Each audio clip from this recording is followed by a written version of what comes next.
जिस चीज के पीछे मनुष्य संपूर्ण जीवन भागता रहता है, अंत समय में सब साथ छोड़ जाते हैं। अंत समय में मनुष्य को चंद जो 10 सेकंड होते हैं, उसमें पूरा ब्रह्मांड उसे दिखाई देता है, संपूर्ण जीवन दिखाई देता है कि वह अंत समय में किस प्रकार से संपूर्ण जीवन उसने मनुष्य को किस प्रकार से परेशान किया, जीव जंतुओं को किस प्रकार से परेशान किया, रिश्तों का अंत किया। सब कुछ उसे साफ साफ दिखाई दे रहा होता है। चाहे जितना भी बीमार व्यक्ति क्यों ना हो, अंत समय में उसे सब कुछ दिखाई देता है। मृत्यु के समय मनुष्य बिल्कुल ठीक हो जाता है। वह अपने कर्म देखता है, रोता है, रिश्तेदारों को बताना चाहता है कि मैं किस चीज के पीछे भाग रहा था और किस चीज के पीछे भागना चाहता हूं, परंतु परमात्मा उसकी वाणी छीन लेते हैं।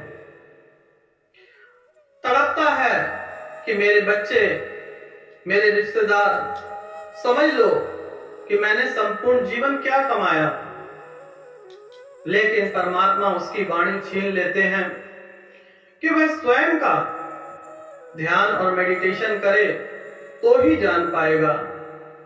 परमात्मा ने हर एक के लिए कुछ ना कुछ जरूर लिखा है। इस संसार में आने का कोई ना कोई कारण है। जरा सी परेशानी हुई नहीं कि हम आत्महत्या करने की सोच लेते हैं। परेशानी तो भगवान श्री कृष्ण के जन्म में थी, भगवान राम, भगवान बुद्ध, जीसस, हर एक के जीवन में परेशानी थी। क्या उन्होंने आत्महत्या की? अगर भगवान मानते हो तो उनके पद चिन्हों पे चलो, क्योंकि जीवन में समस्याएं अनेक होती हैं। समस्या का समाधान आप ही के पास तो है। जितनी मर्जी परेशानी हो, अपने परम पिता परमेश्वर का ध्यान लगाइए। अगर भगवान मानते हो तो आपकी सारी समस्याओं का समाधान मिलेगा। और जिस चीज के पीछे संपूर्ण जीवन भाग रहे थे, वह भी लास्ट में साथ छोड़ देती है। अंत समय में पछताने से कुछ नहीं होगा। जब मनुष्य का मृत्यु का समय आता है, सब कुछ यहीं धरा रह जाता है। मनुष्य तड़पता है, चिल्लाता है, परेशान होता है, बताना चाहता है अपने बेटे बेटियों को कि मैंने क्या किया, मुझे क्या लक्ष्य मिला था।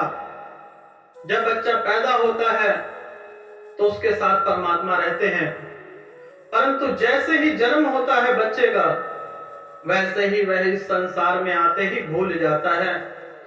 आप देखेंगे कि छोटा बच्चा कभी मुस्कुराता है तो कभी रोता है। वह अपने पुराने जन्मों के देख रहा होता है कि पिछले जन्म में मैंने क्या किया, क्या लिया। परंतु जैसे ही थोड़ी सी समझ आ जाती है, वैसे ही उसके इस संसार से नाता जुड़ जाता है। यह मेरी मम्मी, ये मेरे पापा, ये मेरी मौसी, ये मेरा भाई, और इन्हीं बंधनों में बंध जाता है। यहां तक तो ठीक है, जब 12 से 14 वर्ष की आयु में आता है, तब उसे समझ आती है। उसके रिश्तेदार, उसके मित्रगण उसे भटकाते हैं कि यह तुम्हारे सगे हैं, यह तुम्हारे सौतेले हैं।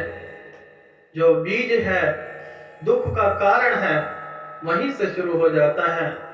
बचपना कितना अच्छा होता है। उसी प्रकार से बचपन को, अगर संपूर्ण जीवन सुख पाना चाहते हो तो बचपन में लौट आओ।